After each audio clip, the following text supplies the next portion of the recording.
Hello everyone, this is the Lockpicking Vegan, and we're back with a residential lock that you might find on the front of your door, or the back of your doors, or inside your house. I would highly recommend that you don't put these on the front of your doors, and I'm going to show you why right now. This is more of an ornamental lock, and there's a lot of different ways that you can get inside of one of these. Least of all is a shim between the door latch and the door frame. But we're going to pick it with 3.14795 angled wiper tool and a number 10 pick wrench with the double nub serrated edge infinite pie that I ordered from Amazon for $30. So let's just get to picking.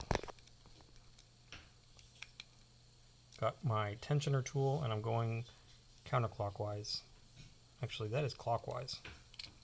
Counterclockwise would be the opposite of clockwise. This is a science show mainly.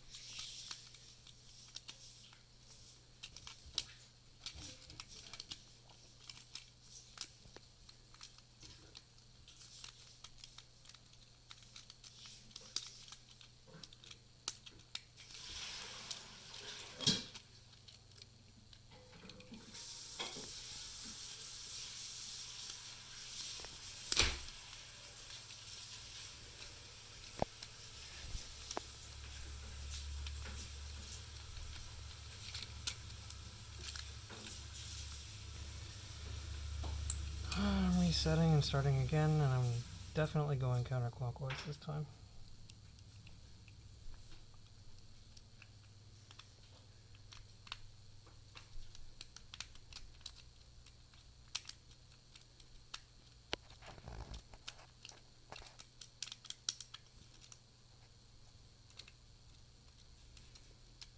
There we go. So we're open now, and you can see how I am turning the inside of the key, which is turning the lock assembly. So I got confused between clockwise and counterclockwise, and definitely to open this guy, we are going counterclockwise. There you have it, folks. I don't recommend that you would use this on the front of your door, but as a minor deterrent, you could use it. There's also another way that a lot of guys maybe don't know, but you could take the pins out here and get into the lock that way. But I haven't done that on this lock yet. But I know to replace it, that's what you'd have to do to get the top off. But in any case, that's all I have for you today. Follow me on Twitter at adamjosh.com. And take care of yourself and have a great day.